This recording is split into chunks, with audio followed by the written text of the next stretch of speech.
បងជាអ្នកក្រតែត្រដោស្មោះទ្រពធនសង្យុគឺបងគ្មានទេ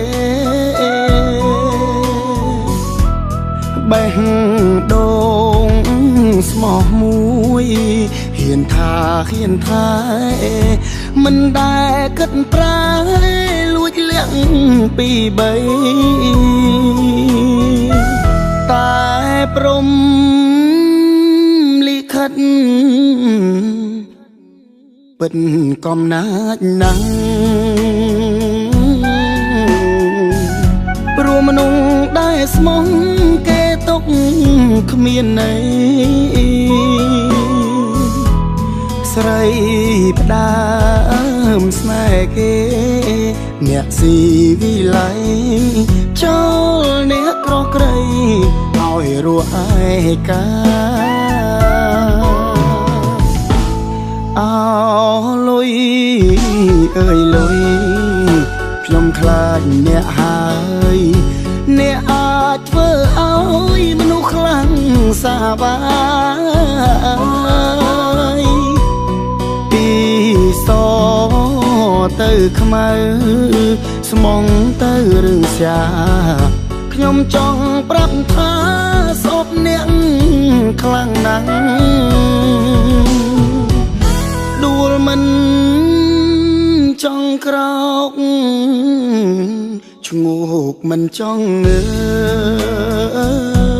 យអស់សងខំហើយទួថ្ងៃនៅរាំងអ្នកក្រដូចបងរស់មួយក្រពេញទោះបីខំស្មងក៏បានត្រឹមជឿ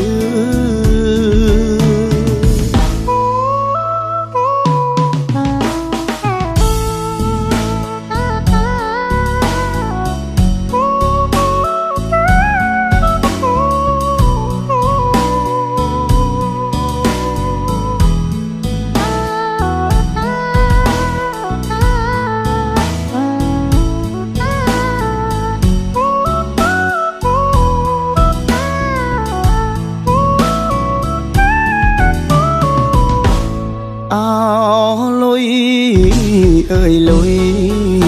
ខ្ញុំខ្លាចអ្នកហើយអ្នកអាចធ្វើឲ្យមនុស្សខ្លាំងសាបាយពីសទៅខ្មៅស្មងទៅរឿងសាខ្ញុំចង់ប្រាប់ថាសពអ្នកខ្លាំងណាស់ដួលមិនចង់ក្រោក